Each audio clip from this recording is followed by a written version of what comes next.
Hello everyone, Sundarban যাচ্ছি। সুন্দরবন তো এখানকার একটু যেটা দেখানোর জন্য এটা ভিডিও করলাম। আমাদের চারি সাইডে যে বিভিন্ন রকম হকাররা ছিল এবং একদম পুরো একদম ঝাঁচকচকা করে দিয়েছে।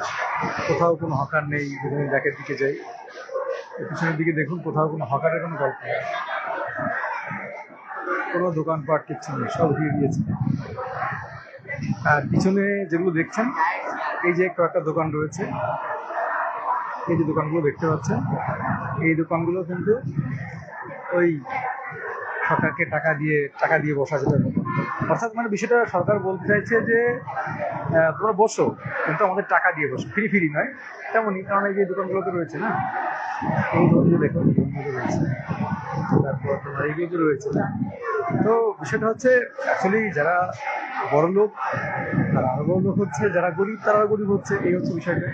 এদিকে সবসময় একটা সাধারণ গরিব ঘরে যারা আমার তাদের সমস্যা হয়ে গেছে। কিন্তু অ্যাকচুয়ালি যারা থাকার বিভিন্ন যে জুয়েলারিগুলো রয়েছে বড় বড়, আপনারা জানেন যে এই ইসের মধ্যে বিভিন্ন ধরনের বড় বড় জুয়েলারি রয়েছে, জুয়েলারি শপ রয়েছে।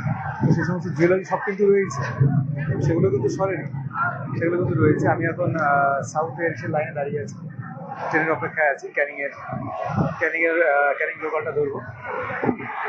তো এই যে ভিতরে যে বড় বড় জুয়েলারিগুলো সবগুলো রয়েছে, বড় বড় যেগুলো দোকানগুলো রয়েছে, এবং পিছনে দেখতে পাচ্ছেন যে একটা পিছনে লেখা রয়েছে কি সাইন দিয়ে লেখা রয়েছে, বড় বড় দোকানগুলো সেগুলো সব খোলা, সবই খোলা।